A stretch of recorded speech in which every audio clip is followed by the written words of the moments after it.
느부갓네살 이야기를 좀 하겠습니다. 이 사람 성경의 관점에서 보면 불의하고 악한 지도자입니다. 그러나 바벨론 제국의 관점에서 보면, 그 시대의 관점에서 보면 위대한 인물이라고 평가가 가능합니다. 사진을 한번 보십시오. BC 604년부터 563년까지 살아간 사람입니다. 일반적으로 역사책에서는 네부카드네자르 2세라고 부르기도 하고요. 이라크의 민족 영웅입니다. 나부쿠드리우츠르, 이렇게 그 사람들은 발음을 하더군요. 이 사람이 위대한 이유가 있습니다. 성경에는 바벨론 제국이라고 하는데 이 제국의 제2대 왕입니다. 그런데 이때 바벨론의 전성기를 이루어냈습니다. 이스라엘에게 다윗이 있다면 바벨론 제국에는 느부갓네살이 있습니다.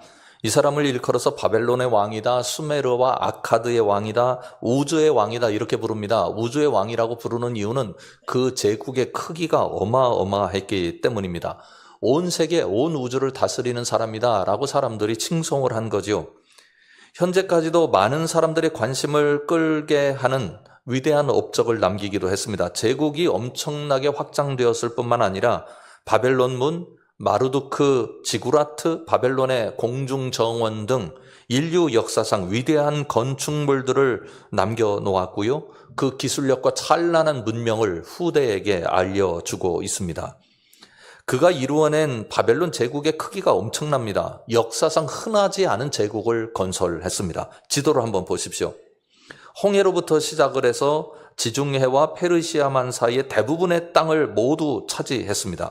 특별히 지도를 자세히 보시면 이집트의 나일강 유역을 완전하게 점령했습니다. 이 이야기는 메소포타미아 문명 그리고 이집트 문명을 다 한 손에 거머쥐었다는 뜻입니다. 이것에 또 다른 의미가 있습니다. 얼마나 부요한 제국을 세웠는지 모릅니다. 나일 문명, 나일강 중심으로 해서 옥토가 세워져 있기에 그것을 기반으로 해서 나일이 사람들의 생명줄이었잖아요. 그리고 페르시아만 위쪽으로 보면 유브라테스 강과 유프라데스 강과 티그리스 강이 흐르고 있는데 이 강을 중심으로 해서 메소포타미아 문명이 찬란하게 꽃피웠습니다. 그 당시 고대 근동의 두 지역의 옥토 지역을 완전하게 장악했습니다. 게다가 터키 일부 그리고 지중해 그레데 구브로까지 점령을 했으니까 이 제국의 위용이 얼마나 대단한지 알 수 있습니다. 그 당시 사람들은 느부갓네살과 바벨론 제국의 머리를 조아려야 한다고 생각을 했습니다. 그가 남긴 위대한 건축물들 또한 자랑인데요. 현재까지 많은 사람들에게 감탄을 자아내게 만듭니다. 제가 세 가지를 소개했지 않습니까? 먼저는 바벨론 문을 한번 보십시오. 독일에 가면 이렇게 복원된 문을 가지고 있습니다. 찬란합니다.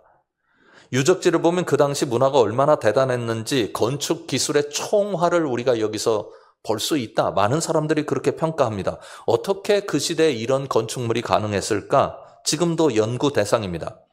그 다음 그림이 또 있는데요. 공중정원 상상도입니다. 바벨론에 존재했던 거대한 옥상 정원 단지입니다. 아랫물을 위로 끌어올려서 윗물에서 물이 흐르도록 해서 정원을 만들어낸 거예요. 얼마나 대단합니까? 유적지가 지금 보이고 있는데 이 유적지만 가봐도 사람들이 혀를 찰 정도로 위대한 업적이다, 그렇게 찬양합니다. 나는 신과 같은 존재여서 이런 곳에서 사는 것이 마땅하다고 그의 위력을 전 세계에 과시했습니다. 지금부터 약 2500년 내지 3000년 그때쯤 만들어진 작품들입니다. 그뿐만 아니라 지구라트를 볼 수 있는데요. 마르두크 지구라트입니다. 한번 그림을 보십시오. 이 마르두크란 말은 신의 이름이죠. 여러분들이 성경에서 이 사람 이름을 보신 적이 있을 겁니다. 성경에는 무로닥이라고 되어 있습니다. 지구라트는 신전입니다. 신을 섬기는 신전인데 이걸 흑벽돌로 쌓았습니다. 일부 구운 흑벽돌도 있고 진흙을 이겨서 만들었습니다. 그런데 이렇게 엄청난 높이의 제단을 만든 겁니다. 그 주변에 도시를 건설했습니다. 발달된 도시를 보면, 그리고 추정 유적지를 보면 이 도시가 얼마나 대단했는가, 얼마나 기술 문명이 거기에 집중적으로 투입되었는지를 우리 다 알 수 있습니다. 제가 이것을 강조하며 여러분들에게 말씀드리는 이유가 있습니다. 여러분, 그 당시에 바벨론 제국을 바라보는 이스라엘 백성들의 마음은 어땠을까요? 이스라엘 보잘것없는 나라입니다. 인구 수도 보잘것없고 영토도 아주 작습니다. 바벨론 제국의 한 소도시 같은 정도의 영역을 나라로 가지고 있었습니다. 바벨론과 국력이 도저히 비교가 되지 않는 거예요. 그 당시 이스라엘 백성들 중에 바벨론을 여행한 사람들이 있었을 것 아닙니까? 가보고 어떤 생각을 했을까요? 거기에 있는 신전들, 건축물들, 발달된 문명, 사회적 제도, 사람들, 군대, 도시의 모습들, 이루 말할 수 없을 정도로 눈부셨을 겁니다. 제가 미국에 70년대 이민한 분 이야기를 들은 적이 있습니다. 비행기를 타고 미국에 내렸어요. 그리고 나서 미국을 눈으로 보게 됩니다. 그때 처음 들어온 생각이 이거였대요. 어떻게 이런 세상이 있나? 70년대 우리나라와 미국을 비교해보면 전혀 다른 세상인 거예요. 모르긴 몰라도 그 당시 이스라엘 백성들의 눈에 비친 바벨론의 모습은 70년대 우리나라 미국 이민자가 미국 땅을 바라보는 모습 이상으로 엄청남을 느꼈을 것입니다. 어떤 사람 그렇게 생각하지 않았겠어요? 나도 저 땅에서 태어났으면 얼마나 잘 살았을까? 나도 저런 나라에서 살아봤으면 좋겠다. 그렇게 생각했을 법합니다. 그런 상황 속에서 그들이 신앙을 지켜냈어요. 하나님 앞에 야단 맞았죠. 우상 숭배한다고 야단 맞았고요. 다른 나라 의지한다고 야단 맞았습니다. 그리고 부도덕하다고 야단 맞았습니다. 그래도 하나님 섬기려 했습니다. 물론 멸망했습니다만 끝까지 하나님을 붙드는 사람들이 제법 있었습니다. 우리가 이 부분에서 교만하지 않았으면 좋겠습니다. 그 사람들 정말 엉터리구나. 정말 어떻게 하나님을 그렇게 섬길 수 있을까? 하나님의 역사를 그렇게 만났는데도 그들은 그것밖에 안 되나? 우상 숭배하고 부도덕하고 그리고 이웃 나라를 어떻게 의지할 수 있나? 그렇게 비판하지 않았으면 좋겠습니다. 오히려 우리 모두 하나님 앞에 겸손한 마음으로 우리의 신앙도 얼마든지 그럴 수 있다. 이 시대에 살아가면서 우리가 하나님만 의지하고 하나님만 바라보고 하나님만을 나의 주인으로 섬길 수 있는 그런 신앙의 정절을 얼마나 지켜낼 수 있을까? 하나님, 우리는 신앙적으로 연약하고 우리는 부족하여 하나님을 제대로 섬기지 못하는 백성입니다. 긍휼히 여겨주십시오. 불쌍히 여겨주십시오. 끝까지 하나님 붙들 수 있도록 인도해 주세요 하고 그들을 통해서 배워야 할 것은 우리가 엎드리는 겁니다. 하나님 앞에 긍휼을 구하는 겁니다. 여러분들 모두가, 우리 모두가 하나님 앞에 긍휼을 구할 줄 알아서 하나님의 긍휼의 손이 우리 인생을 붙드시는 역사가 나타나기를 주님의 이름으로 축원합니다. 오늘 주신 말씀 1절과 2절은 이렇게 시작합니다. 유다 왕 여호야김이 다스린 지 3년이 되는 해에 바벨론 왕 느부갓네살이 예루살렘에 이르러 성을 에워쌌더니 주께서 유다 왕 여호야김과 하나님의 전 그릇 얼마를 그의 손에 넘기심에 그가 그것을 가지고 신할 땅 자기 신들의 신전에 가져다가 그 신들의 보물 창고에 두었더라. 하나님께서 그 손에 넘기셔서 그렇게 되기는 했습니다만 이스라엘 백성들 입장에서 보면 예루살렘 성이 다 회파됐습니다. 성전도 회파됐습니다. 성전 안의 기물들 그들이 생명을 걸고 지킨 것들입니다. 함부로 만지지도 못했습니다. 왜요? 거룩한 거니까요. 그런데 바벨론은 예루살렘 성전을 회파하고 그 모든 성전 기구를 강탈해서 자신들의 보물 창고에 집어넣고 우리가 섬기는 신이 여호와보다 우월하다고 하는 것을 세계에 과시합니다. 이런 상황이 벌어지니까 여호와 유일신 신앙은 조롱거리가 되었습니다. 지금도 하나님이 여전히 우리를 다스리고 계시고 이 세계의 주인이십니다라고 가르쳐주고 그것을 배우는 사람들을 비웃었습니다. 그런 상황이 벌어지니 하나님을 신실하게 믿는 사람들에게 얼마나 번뇌와 고민이 있었겠습니까? 도대체 하나님은 지금 이 역사 속에서 무엇을 하고 계신가? 당신이 거하시는 집이라고 하는 예루살렘 성전 다 회파됐으니 하나님 거하실 곳도 없지 않은가? 우리는 아무것도 아니구나. 우리가 도대체 무엇을 믿고 무엇을 의지하여 살았던가? 오늘 우리가 믿는 하나님은 우리를 어떻게 돌보고 계신가? 신앙적인 혼란과 번민이 그들의 영혼에 가득했을 것입니다. 그런데요, 조금 이따 3절부터 5절까지를 보겠습니다만 그 시대 속에 하나님은 사람들을 세우시기 시작합니다. 엄청난 고뇌와 번민에 빠진 백성들 앞에 아니다. 하나님은 바벨론도 다스리시고 느부갓네살도 다스리시고 이 역사의 미래를 그들이 결정하는 게 아니라 하나님이 결정하시는 거다라고 보여주는 책이 다니엘서입니다.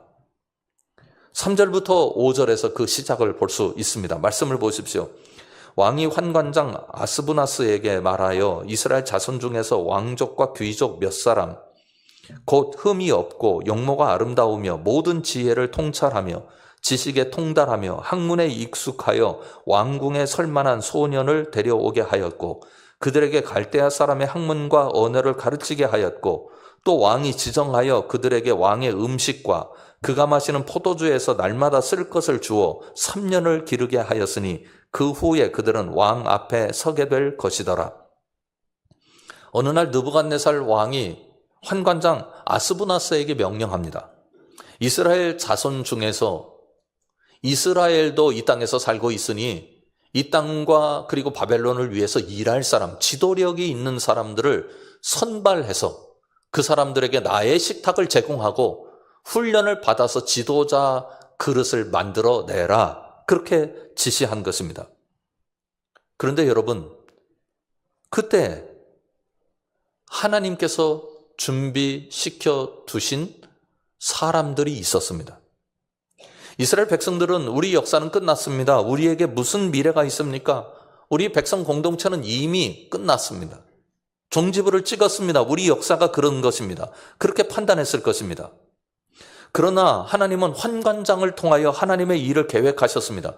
느부갓네살이 지도자들을 선발하라고 하는 느부갓네살의 명령, 그 제도, 그리고 그것의 의도, 그게 다 하나님 뜻을 이루는 것이 되었습니다. 거기에 다니엘이 있었습니다. 사드락, 메삭, 아벳느고도 포함되어 있는 것 아닙니까? 그들이 어떤 사람인지 우리는 너무나 잘 압니다. 다니엘서 1장 7절부터 9절까지 말씀을 보면 이같이 기록하고 있죠. 환관장이 그들의 이름을 고쳐 다니엘은 벨드사살이라 하고 하나냐는 사드락이라 하고 미사엘은 메삭이라 하고 아사랴는 아벳느고라 하였더라. 다니엘은 뜻을 정하여 왕의 음식과 그가 마시는 포도주로 자기를 더럽히지 아니하리라 하고 자기를 더럽히지 아니하도록 환관장에게 구하니 하나님이 다니엘로 하여금 환관장에게 은혜와 긍휼을 얻게 하신지라. 이 말씀에 놀라운 감동이 두 가지가 담겨 있습니다. 첫 번째로는 이스라엘 역사는 망했잖아요. 바벨론 제국에게 처참하게 짓밟혔습니다. 남은 것은 절망뿐입니다. 모두가 미래가 있을까 염려했을 것입니다. 하나님께서 분명히 돌아오게 하시겠다고 약속을 하시긴 하셨습니다만 아무리 쳐다봐도 바빌론 제국을 보면서 우리가 해방될 수 있을까 상상할 수 없었을 것입니다. 그런데 하나님께서는 하나님의 사람들을 그 역사적 불행한 현장에도 준비시켜 두셨습니다. 다시 한번 보십시오. 8절과 9절입니다. 우리 다 같이 한번 읽어보겠습니다. 다니엘은 뜻을 정하여 왕의 음식과 그가 마시는 포도주로 자기를 더럽히지 아니하리라 하고 자기를 더럽히지 아니하도록 환관장에게 구하니 하나님이 다니엘로 하여금 환관장에게 은혜와 긍휼을 얻게 하신지라. 아멘. 다니엘은 뜻을 정하여, 이렇게 성경이 기록합니다. 사람들은 다른 뜻을 가지고 있었다는 얘기입니다. 왕의 음식과 왕이 제공하는 포도주를 마심으로 자기를 더럽히지 않도록 하기 위한 자기 뜻을 정했습니다. 나라는 망했습니다. 다른 사람들은 절망합니다. 그래서 상황이 좋지 않아요. 하나님만 섬기겠다고요? 하나님을 의지하겠다고요? 우리를 더럽히지 않겠다고 뜻을 정하는 일은 매우 위험한 일입니다. 성결을 유지하겠다고요? 바벨론 궁전에서 어떻게 그렇게 합니까? 어떻게 느부갓네살의 신하 환관장 앞에서 그렇게 할 수 있습니까? 그럼에도 불구하고 우리는 뜻을 정했습니다. 어찌 되었든 우리는 하나님만을 의지합니다. 우리는 성결을 유지하겠습니다 라고 하나님 앞에 결단한 사람들이었습니다. 남들이 다 그렇게 뜻을 정해서 살면 나도 그 뜻에 합류해서 같이 살아가면 됩니다. 예배 잘하는 사람들이 많아지면 예배 잘하는 데 끼어 있으면 됩니다. 하나님 앞에 헌신하는 사람들이 많아지면 헌신하는 자리에 끼어 있으면 됩니다. 다른 사람들이 기도하고 다른 사람들이 성령님을 의지할 때 나도 그 자리에 있으면 됩니다. 그런데 그러는 사람들이 사라져갑니다. 그런 사람들이 눈에 보이질 않아요. 다들 바벨론과 타협하고 살고 세상과 타협하고 사는데 나만 뜻을 정할 수 있겠습니까? 성전과 예루살렘은 더럽게 짓밟혔습니다. 민족 공동체가 사라졌습니다. 그래도 뜻을 정할 수 있겠습니까? 내가 이 뜻을 이렇게 정하게 되면 그 다음에 어떤 일이 일어날지 분명하게 계산할 만한 사람들입니다. 그래도 뜻을 정했습니다. 사랑하는 성암 식구 여러분, 하나님의 뜻에 동의하는 뜻을 정한 사람들로 살아가시기 바랍니다. 그런데 우리가 8절만 기억하고 9절을 잊어버리면 8절을 제대로 깨닫지 못하는 겁니다. 9절 보십시오. 하나님이 다니엘로 하여금 환관장에게 은혜와 긍휼을 얻게 하신지라. 두 번째 감동입니다. 환관장 바벨론 사람입니다. 바벨론 신을 섬깁니다. 느부갓네살의 신복입니다. 다니엘 포로 중에 한 인물에 불과합니다. 환관장이 칼을 들어 다니엘과 세 친구를 없앤다고 누구도 나무라지 않을 것입니다. 그런데요, 하나님은 어떻게 하셨습니까? 하나님께서 다니엘이 환관장에게 은혜와 긍휼을 얻게 만드셨습니다. 여러분, 시대가 어두워지면 하나님도 어두워집니까? 교회가 힘을 잃으면 하나님도 힘을 잃으시는 겁니까? 나의 삶에 문제가 생기면 하나님은 오늘 역사하시지 않는 겁니까? 그 시대, 바벨론 시대에 하나님께서 여전히 역사하신다고 고백하는 사람이 몇 명이나 되었겠습니까? 누가 상상이나 할 수 있겠습니까? 느부갓네살 신복, 그 사람이 느부갓네살이 사는 바벨론 궁정에서 하나님의 은혜와 긍휼을 사용할지 누가 짐작이나 했겠습니까? 하나님은 느부갓네살 안에서 움직이셨고 바벨론 궁전에서 움직이셨고 환관장의 마음속에서 움직이고 계셨습니다. 우리가 두려워해야 할 것은 세상의 변화가 아닙니다. 하나님께서 원하시는 쪽으로 세상이 변화된 적은 거의 없습니다. 그러나 우리가 두려워해야 할 것은 하나님의 은혜와 긍휼이 오늘 우리에게, 우리 가정에, 우리 교회에, 대한민국에 여전히 나타나고 있다는 사실을 믿지 못하는 것입니다. 내 삶이 흔들리고 교회에 문제가 생기고 세상이 어려워지면 하나님의 은혜와 긍휼은 끝났다고 판단할까 봐서 두려워해야 합니다. 하나님은 이 세계의 주인이십니다. 하나님은 이 세계를 당신의 뜻대로 결국은 움직이실 것입니다. 하나님은 하나님을 그 사람이 믿든지 믿지 않든지 상관없습니다. 하나님은 믿지 않는 사람들을 통해서도 하나님의 역사를 이루실 거고요. 하나님은 믿는 사람들을 통해서도 하나님의 역사를 이루실 것입니다. 하나님의 역사가 필요하면 하나님은 누구든지 사용하십니다. 바벨론의 환관장이 하나님을 경외했기 때문에 그가 긍휼과 은혜로 다니엘과 세 친구를 돌봐줬습니까? 아닙니다. 하나님은 하나님의 역사를 위해서 세 사람을 세우셨고 다니엘을 세우셨고 하나님은 하나님의 역사를 이루시기 위하여 환관장을 이용하셨고 바벨론 궁전으로 그들을 불러들이셨고 하나님의 역사의 도구로 그곳에서 하나님의 영광을 드러내셨습니다. 우리 모두 기억합시다. 하나님은 오늘 이 세계를 통치하십니다. 은혜와 긍휼을 통하여 필요하시면 이 땅에 하나님을 드러내실 줄 믿습니다. 그러니 우리는 시대를 탓하는 사람들이 아닙니다. 세상 사람들이 어떻게 산다고 이야기할 사람들이 아닙니다. 여호수아처럼 나와 내 집은 오직 여호와만 섬기겠노라고, 세상이 어찌 변화되었든지 세상이 어떤 생각으로 우리를 바라보든지 관계없이 나는 하나님이 이 땅의 주인이시고 이 세계를 움직이시는 통치자이심을 믿는다고 고백하며 그것을 붙드는 것입니다. 우리 모두의 고백이 되고 우리 모두의 붙들미 되기를 주님의 이름으로 축원합니다. 하나님은 다니엘과 하나냐와 미사엘과 아사랴를 바벨론의 왕궁에 밀어 넣으셨습니다. 4절 이하의 말씀을 보십시오. 곧 흠이 없고 용모가 아름다우며 모든 지혜를 통찰하며 지식에 통달하며 학문에 익숙하여 왕궁에 설만한 소년을 데려오게 하였고, 그때 갈대아 사람의 학문과 언어를 가르치게 하였고, 또 왕이 지정하여 그들에게 왕의 음식과 그가 마시는 포도주에서 날마다 쓸 것을 주어 3년을 기르게 하였으니 그 후에 그들은 왕 앞에 서게 될 것이더라. 그들 가운데는 유다 자손 곧 다니엘과 하나냐와 미사엘과 아사랴가 있었더니 환관장이 그들의 이름을 고쳐 다니엘은 벨드사살이라 하고 하나냐는 사드락이라 하고 미사엘은 메삭이라 하고 아사랴는 아벳느고라 하였더라. 신기한 것이 있습니다. 그들을 바벨론화 시키려고 환관장이 움직여요. 소위 이름을 바꿔버립니다. 바벨론 사람으로 만든 겁니다. 느부갓네살이 그들을 불렀습니다. 그런데요, 그 자리는 느부갓네살의 자리가 아니라 환관장의 자리가 아니라 바벨론 궁전이 아니라 하나님이 움직이시는 하나님의 통치의 현장이 되었습니다. 생각을 해보세요. 모세가 왕궁에서 쫓겨났잖아요. 미디안 땅으로 갔을 때 모세는 그의 인생이 거기서 끝난다고 여겼을 것입니다.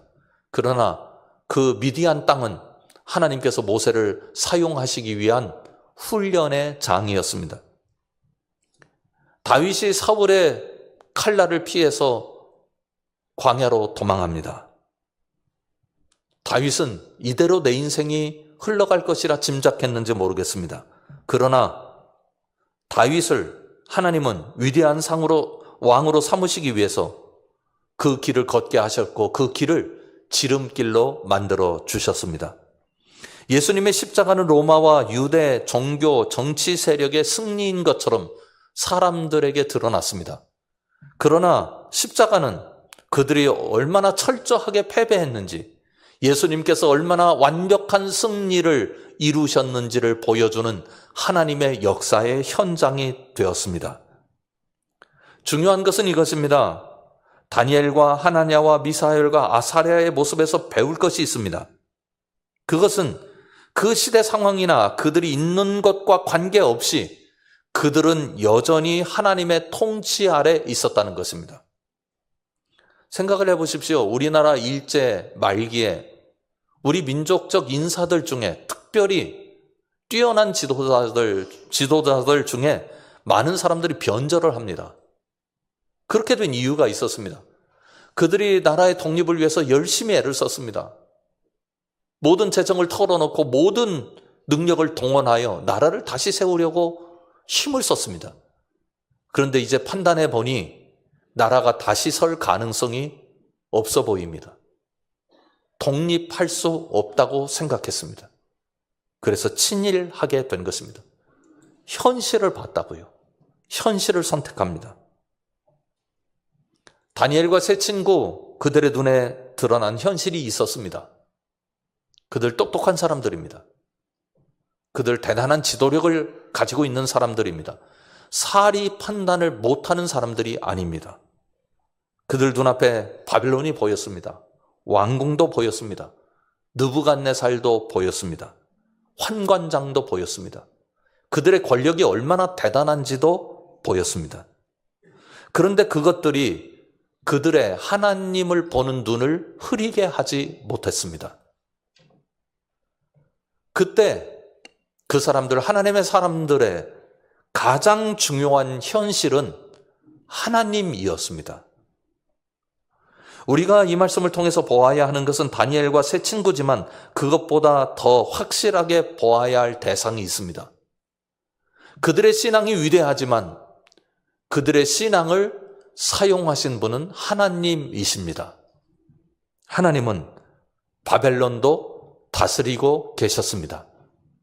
그들의 미래가 궁금해서 바벨론이 제국의 미래를 알고 싶어 할 때 하나님께서는 그들에게 꿈을 보게 하심으로 그것을 다니엘을 통하여 알게 하심으로 미래의 바벨론 제국의 길이 그들에게 있는 게 아니라 하나님께 있다는 사실을 분명하게 드러내셨습니다. 그래서 바벨론 포로 생활은 오히려 바벨론 생활을 통해서 하나님께서 전 세계를 다스리는 우주의 통치자라는 사실을 바벨론도 알고 이스라엘 백성들도 알게 하는 하나님의 능력의 현현의 자리였습니다. 사랑하는 성암 식구 여러분, 오늘도 하나님은 우리의 삶의 현장에서 움직이고 계십니다. 통치하고 계십니다. 여기서 움직이십니다. 실망하지 마십시오. 우리의 현실을 바라보며 넋두리는 할 수 있겠으나 그러나 우리의 가장 중요한 현실은 하나님이시라는 사실을 다시 한번 기억하십시오. 하나님께 생명이 있습니다. 하나님께 사랑이 있습니다. 하나님께 희망이 있습니다. 주 예수 그리스도께서 우리를 위하여 목숨을 버리신 그 사랑으로 오늘도 하나님은 이 땅에서 통치하시는 줄 믿습니다. 기도하겠습니다. 하나님, 우리 눈앞에 벌어지고 있는 현실은 정말 무겁습니다. 어렵습니다. 혼란스럽습니다. 그에 비하여 내가 믿는 신앙이 어느 때는 초라하게 보이고 우리 한 사람의 모습이 이거를 견뎌낼 수 있을까 하는 의심이 들어오기도 합니다. 아버지 하나님, 이럴 수밖에 없는 저희들을 긍휼히 여겨주셔서 믿음으로 다시 일어나게 하여 주시옵소서.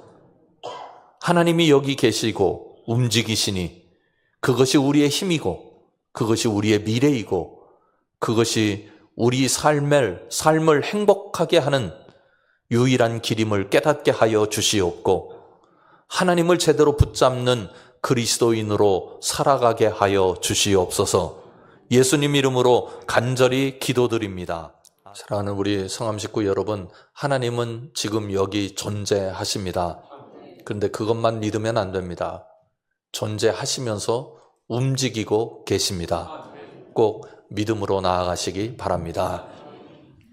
지금은 우리 주 예수 그리스도의 은혜와 하나님 아버지의 놀라우신 사랑하심과 성령 하나님의 함께하심이 우리가 다 이해할 수 있는 하나님은 아니지만 하나님은 하나님의 뜻대로 이 땅 가운데 움직이신다는 사실을 우리가 깨닫고 그 통치가 우리의 소망이요 생명이요 사랑이라고 하는 사실을 고백하며 나아가기로 다짐하는 주의 사랑하는 모든 백성들 위해 지금부터 영원까지 함께 계시기를 간절히 축원하옵나이다. 아멘.